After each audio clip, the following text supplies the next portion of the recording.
Alhamdulillahilladzi an'ama bi ni'matil iman wal islam wassalatu wassalamu ala Rasulillah wa ala alihi washabihi wa ala amma ba'd.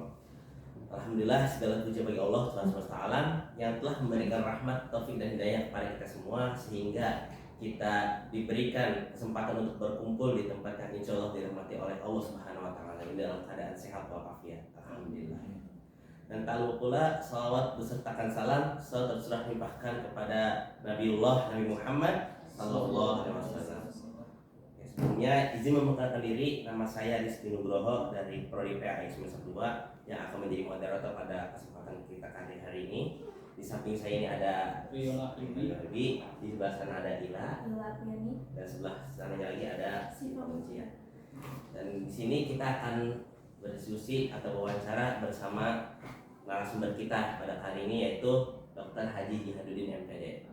Kabarnya sehat Pak? Alhamdulillah, berkat rahmat Tuhan Yang Maha Esa. Alhamdulillah, tetap dengan semangat mudanya Pak ya. Sama masih muda, cuma putih rambutnya. Jadi gak menutup ini kemungkinan walaupun kita muda ataupun tua, kalau tetap semangat berarti semangatnya harus tetap dipertahankan ya. Ya langsung saja Pak, saya ingin bertanya sebelumnya. Yang ingin saya tanyakan kali ini tuh Bapak ini memiliki pengalaman atau tidak dalam meningkatkan upaya penataan umat dan merekat bangsa ini Pak? Ya, sebelumnya terima kasih.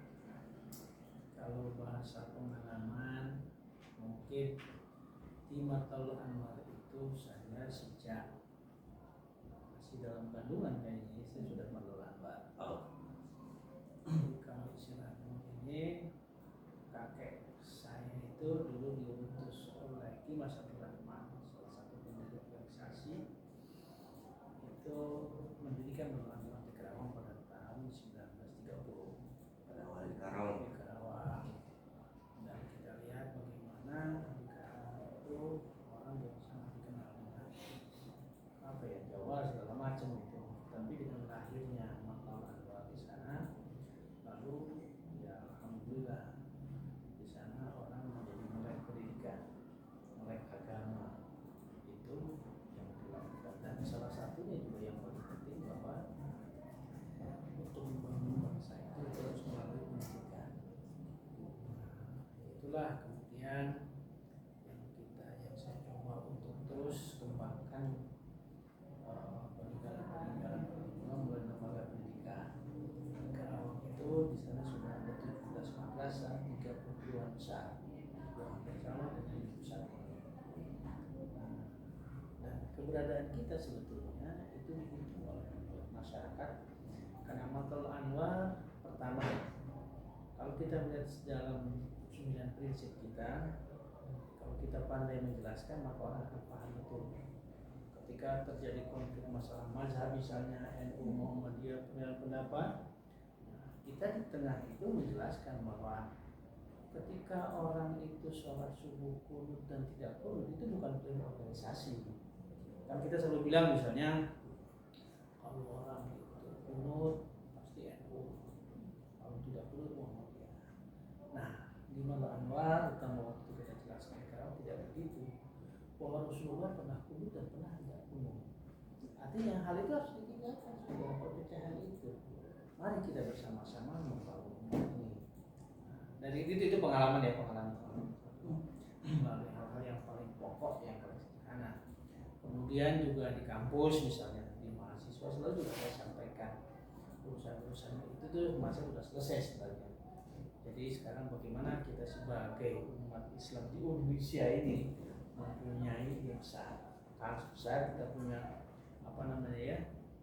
peluang besar untuk mengembangkan agama ini.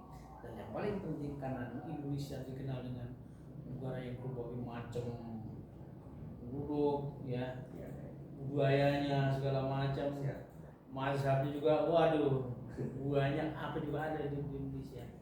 Nah oleh karena itu saya kira organisasi Maqam Anwar itu dengan prinsip organisasi toleran dalam Islamia itu luar biasa, sehingga kita dikenal sebagai pemersatu.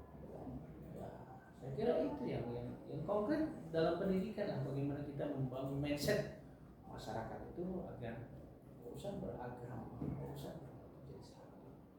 Itu pengalaman yang pernah saya ini kan dari mulai Karawang sampai sekarang, dan saya masuk PONAS itu tahun 91. Saya di sini di perguruan, tapi saya sekolah di mana sejak kelas 3 SD.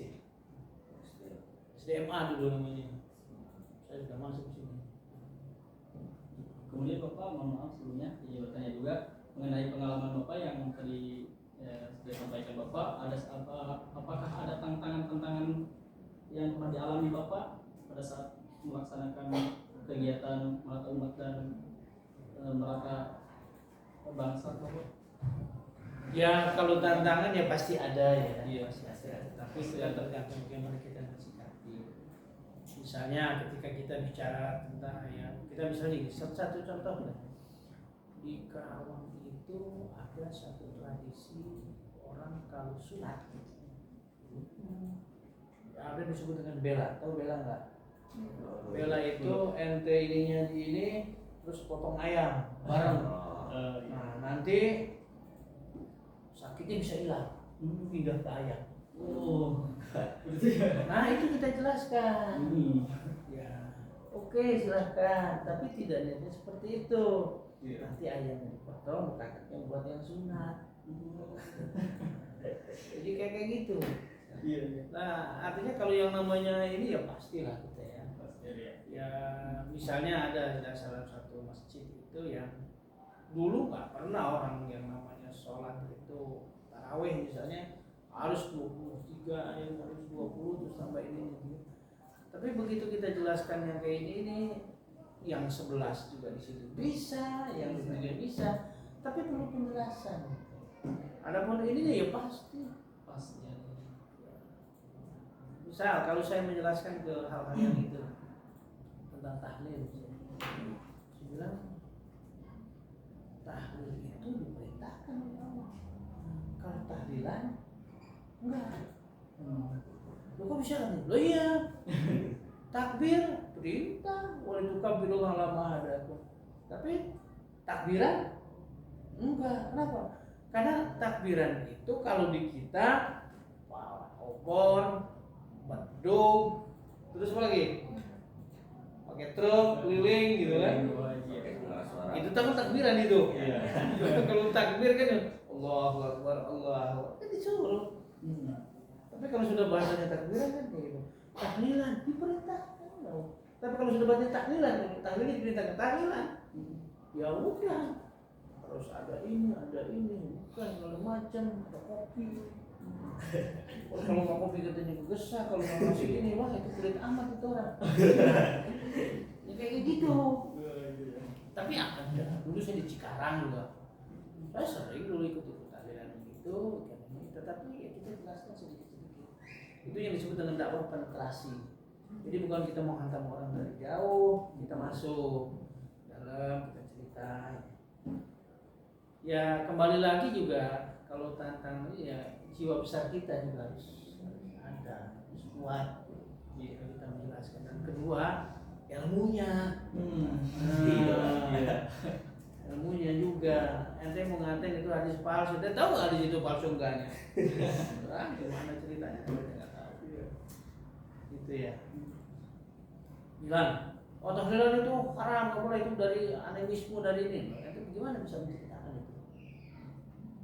Kalau nggak bisa ceritakan ngapain? Gimana? Ya, kan banyak.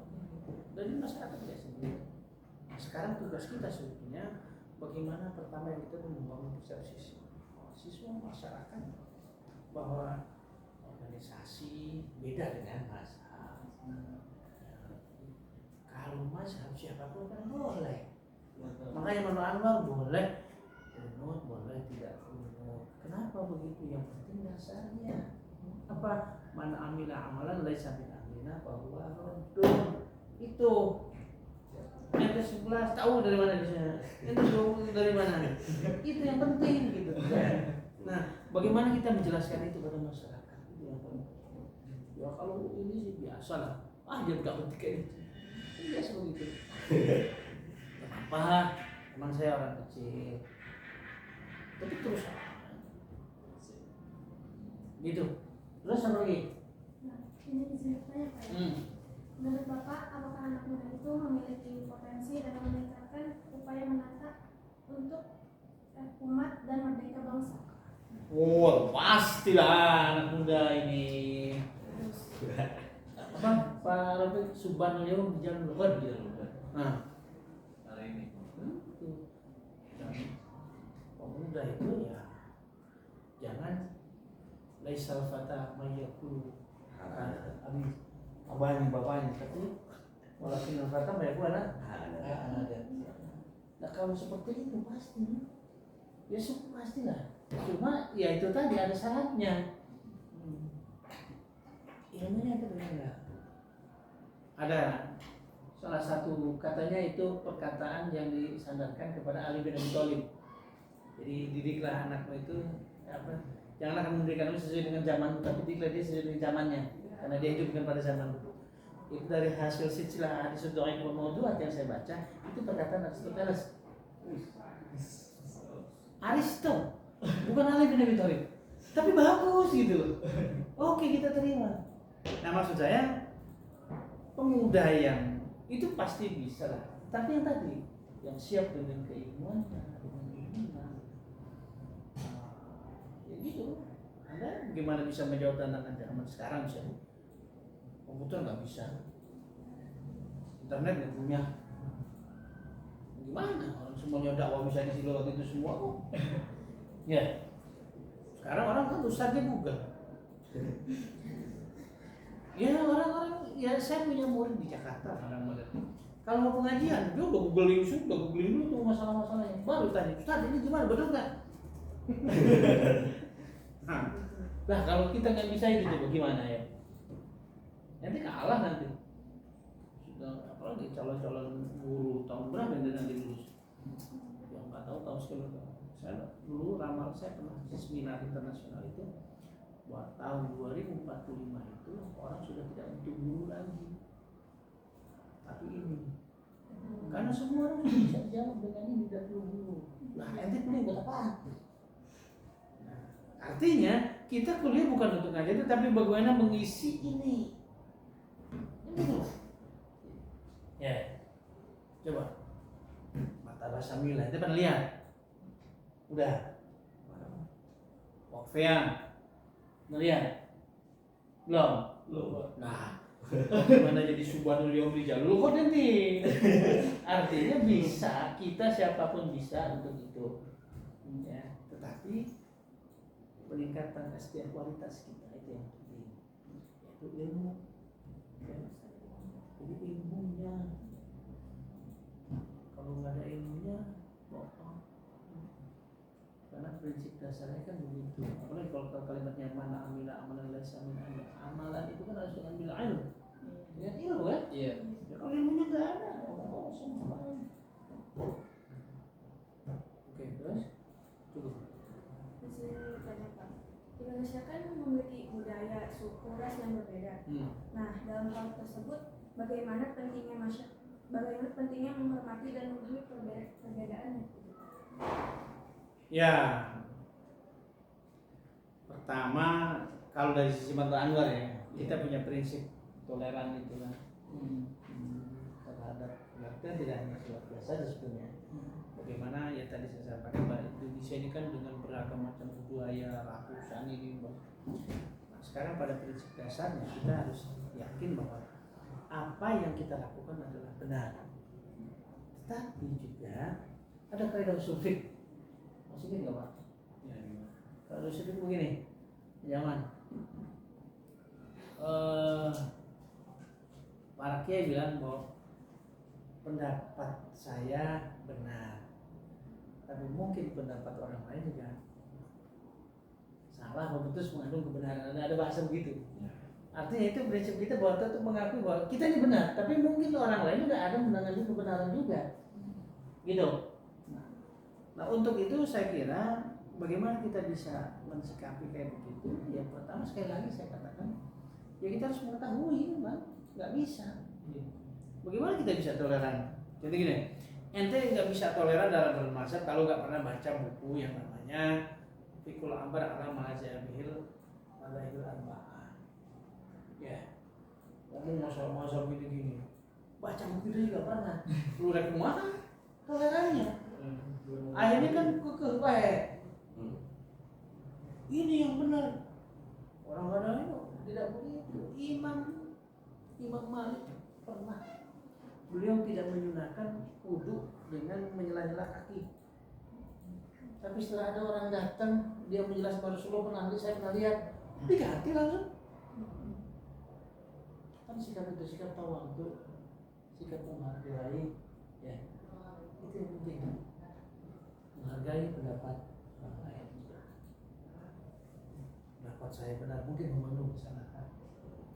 Pendapat orang lain salah, mungkin mengandung kebenaran. Itu prinsipnya. Kalau prinsip itu dipegang, nggak ada sebenarnya. Bangsa Indonesia terkenal dengan bangsa yang berbagai macam. Di Indonesia mazhab apa juga subur. Iya. Iya kan? Di tempat lain di Arab cuma paling 3, 4. Di Indonesia orang baru lahir gak bisa jadi mazhab kok. Musadek aja tukang itu bisa jadi nabi. Kita kan hebatnya begitu. Apalagi ente lulusan kuliah di Fakultas Agama bisa bikin mazhab, bikin aturan baru. Ya itu di kita begitu di Indonesia itu artinya baik lebih dari 120 nabi palsu di kita banyak. Zaman Nabi aja kan ada Musa bin Bakar, ada Tolha kan ada 4 itu yang terkenal. Setelah itu hitungan dari penelitian kan sekitar 122 lebih udah masa apa nabi palsu hadir. Kita juga kan banyak ya. Ada Lia Edan, Sadek, terus siapa lagi? Yang di situ tuh kemarin di ya udah lagi. Terus lagi tuh di mana tuh? Di Panimbang sana. Igolis. Ada juga lagi. Begitu sih gampang. Nanti bikin aja. Siap. Ya, jadi itu ya. Ya, caranya bagaimana? Pertama kita lagi-lagi bagaimana mengetahui. Yang paling prinsip adalah sikap toleran, sikap rendah hati. Bahwa bukan rendah diri, rendah hati. Beda ya. Kalau rendah hati tadi bahwa yang paling benar itu adalah Allah. Kita semua menuju kebenaran yang mutlak, yang milik Allah. Kebenaran yang ada pada manusia tidak ada yang mutlak. Yang mutlak itu adalah al-haqqu min rabbik. Kalau benar-benar karena kebenaran hanya Allah, maka kebenaran yang ini kita semuanya adalah ya semu. Karena kita semuanya dalam rangka proses untuk menjadi benar. Oleh karena itu nggak pantas kita menyalahkan orang lain. Tapi kita harus yakin dengan kebenaran yang telah kita. Bagaimana keyakinan itu? Dasarnya adalah lagi-lagi makanya belajar harus rajin untuk udah cuman itu yang bisa saya jawab. Jadi Matlabul Anwar itu sebuah organisasi yang berasaskan Islam sepanjang tuntunan Ahlussunnah wal Jamaah, berfalsafahkan Pancasila. Itulah organisasi Matlabul Anwar yang sekarang temanya adalah menata umat berbangsa. Menata umat itu tadi yang benar harus kita tata itu, harus kita ini perekonomiannya juga, pendidikannya juga, semua harus kita ini, ya. Maka bangsa karena bangsa ini kan dengan berbagai macam budaya suku ya, etnis, mazhab, itu ya kita makanya berpikirnya. Oke, sudah. Belajar yang Baiklah, terima kasih Pak untuk ya sama-sama. wawancaranya. Selanjutnya bisa dibacakan untuk kesimpulan-kesimpulannya. Ada nggak? Kalau ada jangan. Belum. Nanti bikin aja kesimpulannya sendiri ya. Video sendiri aja dan bareng ya. Terima kasih kepada Pak Jainuddin karena atas kesempatannya telah mengikuti wawancara kita. Saya ucapkan terima kasih juga kepada para anggota kelompok ini yang sudah menyempatkan waktunya juga. Kurang lebih yang saya mohon maaf. Mungkin saya akhiri dengan membaca ayatul hamdalah. Alhamdulillah.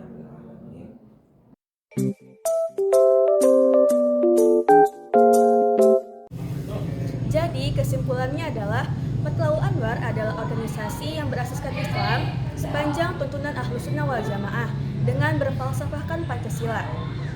Kemudian, kita selaku anak muda penerus generasi bangsa harus mempunyai potensi dalam upaya menata umat perangkat bangsa dengan terus belajar, karena syarat berpotensi itu harus dengan ilmu. Mungkin hanya itu saja wawancara yang dapat kita bawakan. Terima kasih atas segala perhatiannya. Kurang lebihnya kami mohon maaf. Hadanallahu wa iyyakum ila shiratal mustaqim. Wassalamualaikum warahmatullahi wabarakatuh. I bring it back, make it clap. I got 3 old thoughts, new